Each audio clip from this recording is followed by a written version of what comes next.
Hello! Welcome po dito sa aking vlog. Welcome po dito sa vlog ni Tita. Hello sa mga caller ko po. At hello sa mga messenger. Sa mga nagme-message po. Hello po sa inyong lahat. At hello po sa mga viewers ko po. Ayan na naman yung aking alagang pusa. Sumisingit na naman. Sandali guys. Sandali. Doon ka, Miming. Doon ka. Ako yung nagbablog. Diyan ka, Miming. Mamaya ka na, sumali. Ayan. So, ayan. Umaga na naman, guys. Si Tita ay, syempre, maglilinis ako ng bahay namin. So, guys, ito yung bahay namin. Ayan. Ayan, kasi mahirap lang kami, guys. Hindi kami kaya mayaman. Ayan, hindi kami mayaman, guys. Isa lang kaming hamak na mahirap, guys. Ito po yung bahay namin, guys. Ayan, yung bahay namin sa taas. Ayan, yung kwarto namin doon. Doon. Ayan. Ito, bahay namin sa taas. Ayan, so malapit na yan. Malapit nang bumagsak yung bubungan sa taas. So, ayan. So, tipos dito, yung, tingnan nyo nga yung aparador namin, guys. Aparador namin. Ay, wala na yung anak ko. Nakalabas na pala yung bata, yung anak ko. Yung binata kong anak, lumabas na. So, ayan. So, ito lang naman, guys, yung bahay namin. Ayan, yung pintuan, hindi pa napapalitan. Ayan. At syempre, ako ay isang deboto. Deboto po ako, makadiyos po ako, guys. Ayan. So, ito po sa mga nagtatanong, mga viewers ko, ito po talaga yung tunay kong bahay, guys. Ito, dito ako nakatira, dito ako lumaki. Pero itong bahay namin dati, hindi ito ganito talaga. Hindi, ito sa baba, kung makikita yung simentado dito sa baba. Pero dati, hindi ito simentado, guys. Kumbaga, dati, itong bahay na to, buong bahay, lahat ay taas. Taas lahat, walang baba. May hagdan kami noon na kawayan. Hagdan yung kawayan namin. Tapos sa taas, yung dingding namin dito, kung saan pinahalo block ko na. Matagal ko na itong pinahalo block nung nag-abroad ako. Kasi dati akong OFW, guys. So, dating, tawag doon, yung bilao birao sa tawag sa Ilocano yun eh. Parang sawali ba yun sa Tagalog? Ewan ko, basta yun na yun. Yung dingding namin. So, ito guys, yung talagang bahay namin ganyan. Hindi kami pumayaman, guys. Mahirap lang po kami. Saka lamang kaming mahirap na mahirap. So, ano bang gagawin ko, guys? Diba? Hello sa mga bashers ko nga pala. Hello po sa inyong lahat. Ayan. Mga bashers ko, mahal na mahal ko kayo. Ayan, hello po. Ayan. Sabi ko nga ba, dahil tumigil na ako, wala akong trabaho, may pagkakataon, kahit na ako'y walang trabaho, dahil ako'y isang full-time mother, full-time mom, full-time house, isa na akong housewife. Ayan, housewife na po ako, guys. So, hindi na ako nag-abroad, guys. Dito lang po ako sa amin na. Kasi may edad na rin ako, guys. Ayaw ko nang mag-abroad. So, dito na lang ako. So, ang swerte ko kasi tumigil man ako sa pag-abroad. Pero mayroon magandang opportunity. Ito ay yung pagko-content creator. Ayan, so salamat dahil nag-content creator ako. Diba? Laking pasalamat ko kasi ang ganda ng opportunity ni Lolo o ni Facebook. Kahit nasa bahay lang ako, guys, diba? Kahit nasa bahay lang ako, dito lang ako sa bahay. Konting upload mo lang, konting video, konting content, konting reels. May kita na. O, diba? Saan ka pa? O, diba? Sunggaban mo. Kung may opportunity, sunggaban mo na. Huwag mo nang pakawalan. Diba? Pagkakataon mo na ito para kumita. Kaya ang tita naman, hindi ako nagdalawang isip. Diba? Nakikita ko, napapanood ko yung mga ibang content creator. Aba, ang lalaki ng mga sinasahod. O, diba? Inisip ko, bakit kaya? Bakit kaya hindi ako mag-content creator? Kung kaya nila, kaya ko rin. O, diba? So, dito, nakita ko ang pagkakataon ko dito sa Facebook. Kaya, ang ginawa ko, nag-content creator ako. Ayan. So, medyo matagal.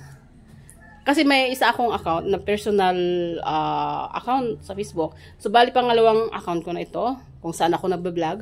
So, pasalamat ako kasi 3 buwan akong na-monetize. So, ayan. Tapos, monetize na rin ako sa monetization. Ayan, nabubulol pa ako. So, ayan, laking pasalamat ko, guys. Kasi, ayan, ito yung anak ko, yung bunso ko, guys. Ayan. Marumi yan, anak. Marumi. Huwag mong pakialaman. Winalisan ko yung tain ng aso. Ano? Makin papa? Mando, tumutulog. Ayan. Kasi yung aso namin, dito sila natutulog. Ayan, si Peanut. Tapos yung isa, yung itim. Si Negra. Hindi makita si Negra. Kanina, tumai dito. Kaya, binuhusan ko ng tubig, guys. Tapos, winalisan ko. Ayan. Kasi mainit sa labas ng bahay namin. Wala silang silong. Kaya dito lang sila. Pero yung isa naming aso nandun sa labas, sa may bayabas. Ayan. So, ito ang aking buhay. This is my life, guys. No? Isa po akong full-time mom, housewife, isa akong mother na dito lang ako sa bahay naka-stay. Ayan. Sa mga nagtataka kung bakit ako may pera, kung bakit may nabibili akong mga kasangkapan, ayan, dahil sa aking pagko-content creator. Ayan, kasi nababalitaan ko yung iba, nagtataka sila. Bakit ako nakakabili? Ayan, papakita ko sa inyo yung mga nabili ko, guys. Ayan, una, syempre, nung sumahod ako, bumili ako ng cellphone na isa. Kasi, hindi muna cellphone. Syempre, nagbayad ako ng ibang bayarin na utang kasi maraming utang. Yeah? Bayarin ako ng ibang utang. Tapos, sumunod, bumili ako ng ano ba yung sumunod na binili ko? Laptop. Ayan, bumili ako ng laptop kasi nga kailangan ko ng laptop kasi nag-YouTube din ako. Nag-vlog ako sa YT ko. Meron din akong YT channel, guys. Yun nga lang, hindi pa siya ganun kalakihan ang subscriber. Mayroon din naman kahit papaano. Tapos sumunod, ito na, nakabili na rin ako ng cellphone na bago. Kaya ito na yung ginagamit ko ng cellphone kung saan gumawa ako ng second account ko. Tapos sumunod, syempre, bumili ako ng ref. Kasi nga, kailangan ng malamig. Ayan. Kung makikita nyo, guys. Ayan. Kita nyo ba? Ayan. Puro ice lang ang laman. Walang laman. Walang laman na pang-ulam. Wala. Oo. Pang-ice lang talaga. Oh. Diba? Oh. Walang laman. Actually, walang laman ang rep namin. Oh. Ayan. Walang laman. Oh. Ayan. Gumagawa ako ng ice. Ayan. Tapos, siyempre, dahil mahilig kaming uminom ng malamig na tubig, kaya bumili ako ng rep. Diba? Hindi ako nagdalawang isip. So, sumunod naman, dahil may rep na kami, ayan. So, marami pa rin kaming utang na babayarin. So, sumunod, sahod ko, medyo may kalakihan yung sahod, nagbayad ako ng ibang utang. Tapos, sumunod naman, sabi ko, dahil gusto ko na may sasakyan ako na ginagamit, halimbawa, ihahatid ko yung anak ko sa school, wala akong masakyan, ay una nga pala, napundar ko motor. Wala yung motor dito. Una kong naipundar motor pala, guys. Tapos, syempre, dahil hindi ko naman alam drive-in yung motor, dahil malaki.